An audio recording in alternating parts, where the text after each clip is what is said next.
it online selling for $30, and when you go search that product and look it up and the manufacturer selling it for 10, it's a no-go. It ain't even worth your time. So you just gotta avoid products with those low profit margins. You gotta have products with higher profit margins. Like I could find a product for $1 and I could more than 10x it. Like I could find a product for $1 and still sell it for $50. You know? So when you can do that, that's when you know you're picking a good product. When you can do that, that's a good product. Stay away from any products with high profit margins. If you only can sell it for double, that's a no.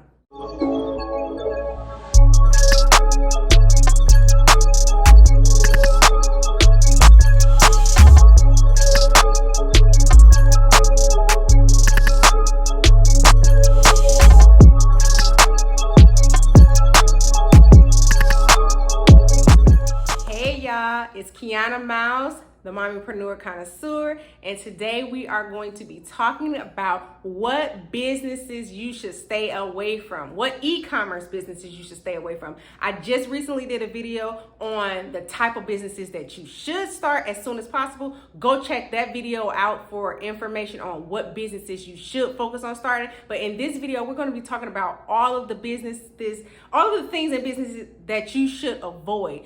You want to avoid these things. So let's get into it. So the first thing that I'm going to say is you want to avoid a business that has too many sizes. Why? Because we're just starting. We're fresh. We're fresh in the scene. Like this is our first e-commerce business. We have to take out some of that hard work, unnecessary work during our first business. So this is your first business. So we want to start slow. We want to start small but still big at the same time. We want to start with something small, but we want to start with something that's going to take us far.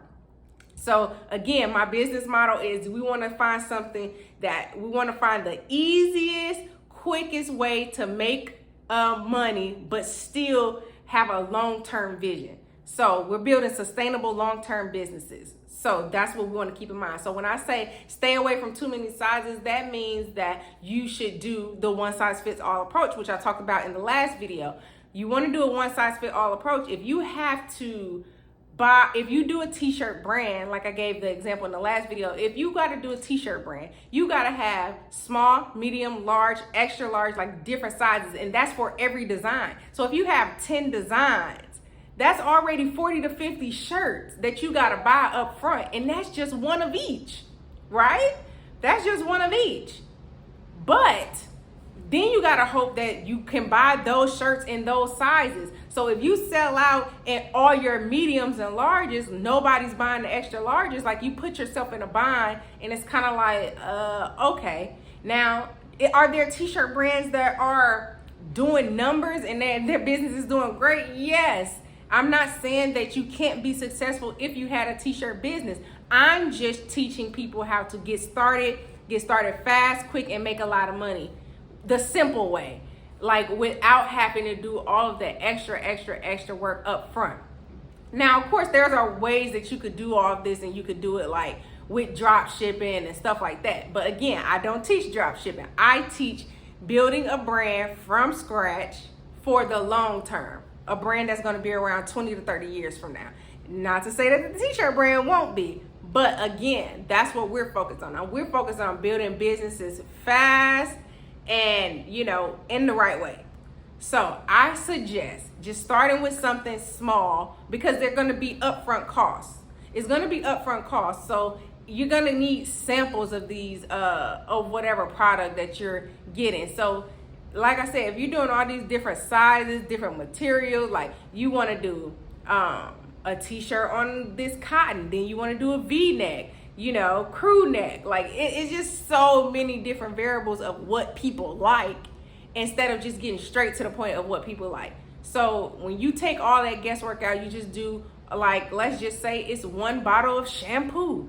Like it's the same shampoo. People gonna continue to use it over and over and over again. It's the same shampoo, same bottle, same label. You could print 50,000 of the same product. You know it's gonna sell because you don't have all those different sizes to rely on. You can't say, dang, I sold out of all my smalls, but I still got this whole box of larges sitting over here.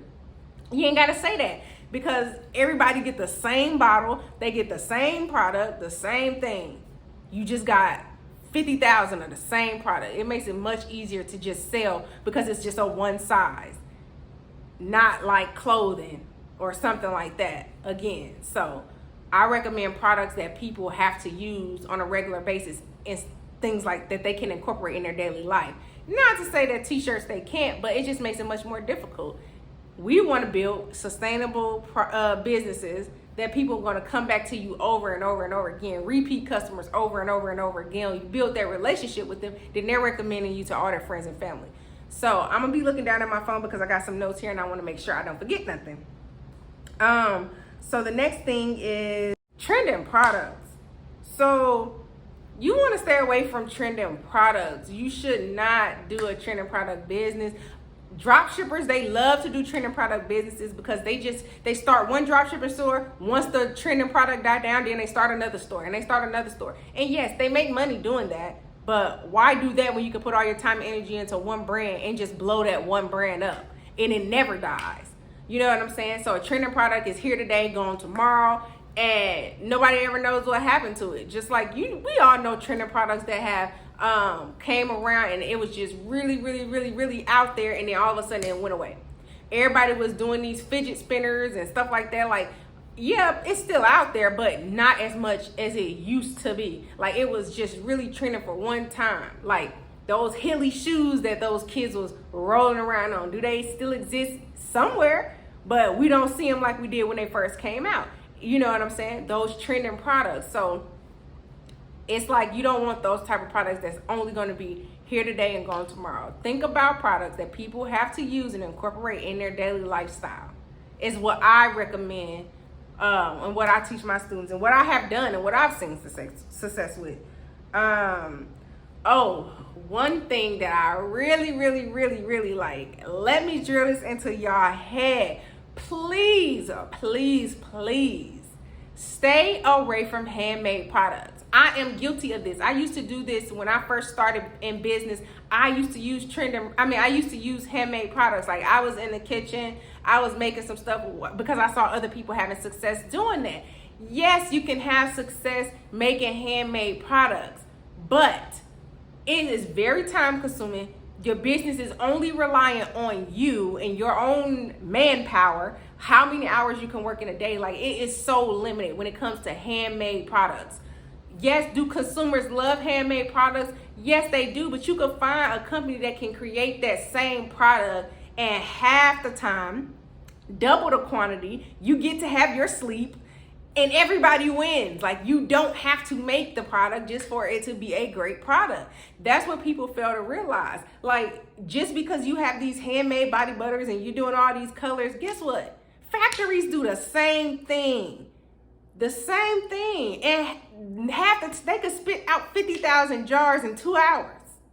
Why wouldn't you invest and let them do that versus you hand making your products? Now, some people I'm not knocking people who got handmade products. Yes, they are successful and they probably have a different business plan, a different business model. Again, it's all up to you and what you're trying to do in business and how fast you're trying to grow and where you're trying to take it. Now, some of these handmade people, they may feel like, okay, well, I'm going to have my own, I'm going to set up my own manufacturing and I'm going to hire my staff and we're going to make 50,000 of our own jars of body butter. That's cool, but you got to think about that process. Are you willing to go through that process? First, you got to invest a little bit of time. You got to invest all the time in making it upfront. Then you got to get people to like that product. You got to build that relationship. And then eventually you'll get your own space. But then what does getting your own space come with? It comes with overhead costs because now you got to pay the building fee, you got to pay the light fee, you got to pay employees, you got to oversee the whole operation, you got to make sure that the business is adhering to all of the legal ramifications and all these things, all the procedures and policies and everything. Like, it's a lot of overseeing that comes with that. Like, that's a whole different business structure once you turn a cosmetic brand that you created and then you try to create it all from scratch. I'm not saying it can't be done. You know what I'm saying? All these things exist, but I'm just telling you what's the easiest, fastest way to start and what's the best way if you want to go fast and far. That's it. If you want to go fast and far, avoid it. Because guess what? If you know you want to sell body butters, don't even start making them. That's a lot of research. First, you got to learn how to make the product. You got to learn what preservatives to use, what are, like, I'm telling you, because that's what I've been through. And I spent lots of time, and then it's just a liability. Like, you don't even want to have to go through all of that when you can just find a manufacturer who already make body butters. They specialize in body butters. You order some samples, you use them, you try them out, you like them, you sell them. Boom. Simple. It's just as simple as that. And you ain't got to stay up all night and not get no sleep and still only end up with 50 jars the next day because you got other stuff to do and you got a life. Like, come on. So that's the type of thing you got to think about when you're thinking about starting a business. Okay, so the next one is, don't start a business that requires too much education. Of course, when it comes to like body butters, lotions, soaps, things that you can incorporate in people's lifestyle, they already know what it's for. Oh, I already know lotion is going to help my skin. I already know soap is going to make me not stink, like, or perfume, or that toothbrush example I gave in the last video. Like, people already know the functionality of what it do, but then you just telling them how yours is better and how it's gonna be, you know, and you build that relationship with them to let them know, you know, mine is different, you know, a little different, but essentially it's the same. But if you have a product that is brand new to the market, you got this brand new invention and people don't know what it is, you gotta sit every time you tell them, oh, this is this product. If I hold up my golden toothbrush that I just created, I'm like, oh, this is a golden toothbrush. They already know you brush your teeth with it. Self-explanatory. You brush your teeth. Now, you probably could show them some extra features that it may have, yes. But if you just show them something in your hand and they're like, oh, what's that? If they gotta say like, oh, what's that? And it ain't a simple answer, because it may, like, we have products that some people don't know what it is and they gotta say, what's that? But if it's not a simple answer, it's gonna really, really, really limit your growth because it's too much explaining. That capturing a customer phase, it's like it takes too long because they gotta know everything about it before they even attempt to buy it. And even once they know everything about it, now they have to evaluate and decide, is it gonna be right for me? Versus somebody like the toothbrush example, like, we already know it's for, it's to brush your teeth. You can tell me why it's better. I can decide if I want to try it out. And even in that case, sometimes we just want to try it out. We already know what it's for. We know what it's about, but something about it just make me like it. Let me try it out. But if it's something completely brand new that I don't know, that I won't use in my everyday life, like, you got to keep educating. You got to keep telling people why they need it. It's like they don't automatically know, like, oh, I need this. It's just too much. It's too much. It's too much for you in the beginning. Can you put a little time and effort and dedication into those products later? Sure. Because most of the time, a lot of products that we got to educate people about are the most important products. But from a consumer standpoint, people don't have time. They don't have time to listen. They don't want to listen to what you're telling them. They don't want to learn. They don't have 10 minutes to sit down and learn about a product. They want it quick, they want it fast. So once you understand consumers and how they operate, then you'll better be able to sell a product like that later that requires education. Because when it comes time for you to educate somebody, it's going to take more resources, more time, all of that stuff. You got to put more effort into your videos, into your content. Like, it's got to be more thought out when it requires education. Not to say, again, that you can't sell products that require education. I have products that require education, but I learned that the hard way. I thought that the product was so great and it was so useful, and, you know, but then I didn't think about the other side about, oh, I have to teach people about this stuff. I have to teach people why this stuff is so great, because they don't know it. Even when they do hear the benefits, they're still skeptical. We sell menstrual cups. At my company, Private Party Organic Yoni Care, we sell feminine products. We sell menstrual cups. I think it is the greatest invention of all time. When I tell you, I've been using tampons my entire history of having a menstrual cycle, right? But when I started using these, I was like, oh my God, I got to tell everybody about these. Like, this will change your life.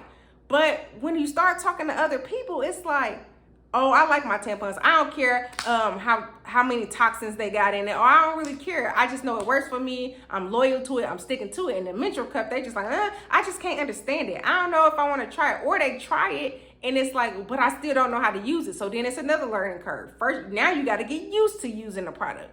It's a product that I'm still probably never going to stop selling because I believe in it so much. And then once you get it, and it does change your life. But it's not our best seller. And I'm okay with that because I do have I have other products. So the other products are selling way better. But I'm going to keep that product because I still believe in the vision of it.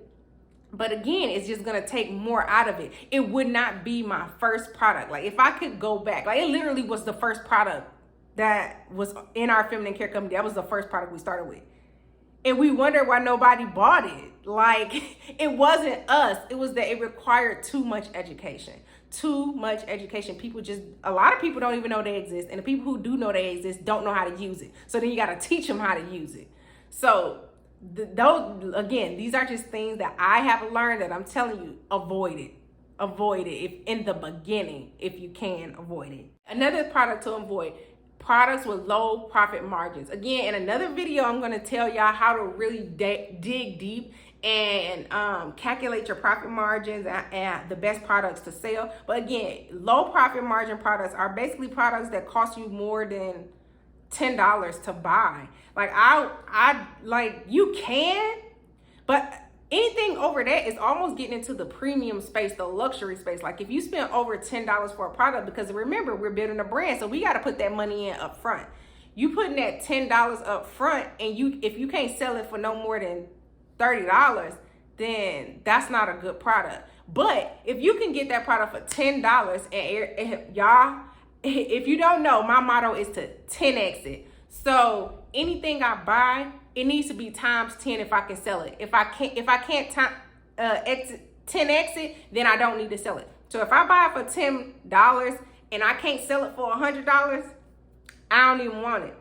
I don't even want it because it won't be worth the sale at that point. So that's the type of profit margins you want. Like some people will tell you, oh, I could double my money. It's not really doubling your money because you're not thinking about all of the cost that goes into that. So like you're not putting in the shipping costs, not from you to the customer, but from the supplier to you. You got to pay to ship that product to you. Then you got to pay for the envelopes and all the inserts that go into the packaging when you do send it to the customer. So it's all these other little things. So the price is not just the price. So $10 for the product is not the overall cost.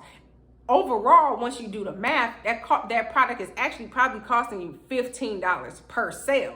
So when you break down the math in the correct way, which again, I'll show you in another video, make sure you search that video and find that one. But then you will get your true cost. But if it's a low profit margin, if you see it online selling for $30 and when you go search that product and look it up and the manufacturer selling it for $10, it's a no-go. It ain't even worth your time. So you just gotta avoid products with those low profit margins. You gotta have products with higher profit margins. Like I could find a product for $1 and I could more than 10x it. Like I could find a product for $1 and still sell it for $50. You know? So when you can do that, that's when you know you're picking a good product.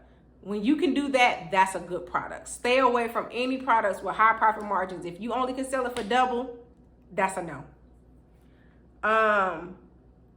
The next thing, you want to stay away from big, bulky, or heavy products. Do not pick big, bulky, and heavy products because all that's going to do is make your life more miserable and hectic. Because number one, you got to think about how you're going to ship large amounts of quantities from the supplier to you. Again, most of these products are coming from China. So if you're getting all these products and it's coming from China and it's this big box just for one, what's going to happen when you order 100 of them?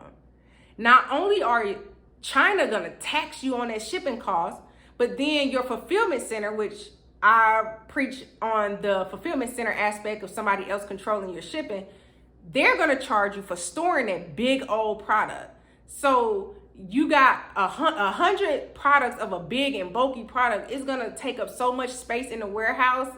Like And then for the product to get from the fulfillment center to the customer gonna have to pay extra just because it's so big and bulky. Think about those things. Like, no, if it's that big and it's just a hassle, because you're gonna be paying extra every step of the way. So even if it's heavy and bulky already and it costs you $10, it's gonna end up costing probably $30 once you do all the math on all those extra fees. And then if you only selling it for $30, you ain't making no money. You're not making any money. So really, do not do that to yourself. Do not do that to yourself.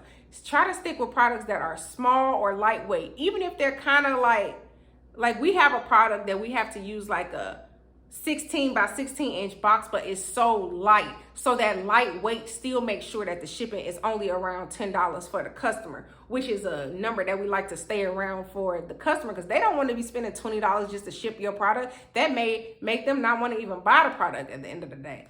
So stay away from big and bulky products. Not to say you can never sell big and bulky products, but again, we're talking about your first business, how to get started quickly, how to scale quickly. Stay away from big and bulky products. This is not your first business. You won't be selling furniture. There's a lot of companies out there, they selling furniture on Amazon. They killing it. But that ain't your first business and your first business model. It's too much liability.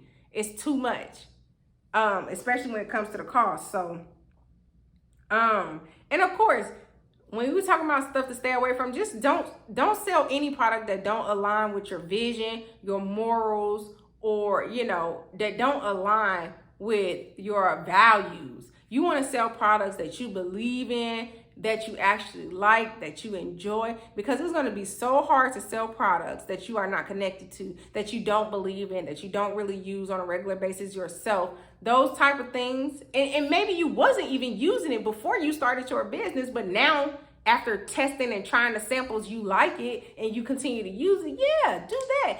And not to say that it has to be something that you actually use. Like, you could be a man selling female products. It's plenty of men selling female products. They don't use those products, but that doesn't mean that they don't believe in them. They may have saw a woman near to them dealing with certain things and they wanted to make sure other women didn't go through it.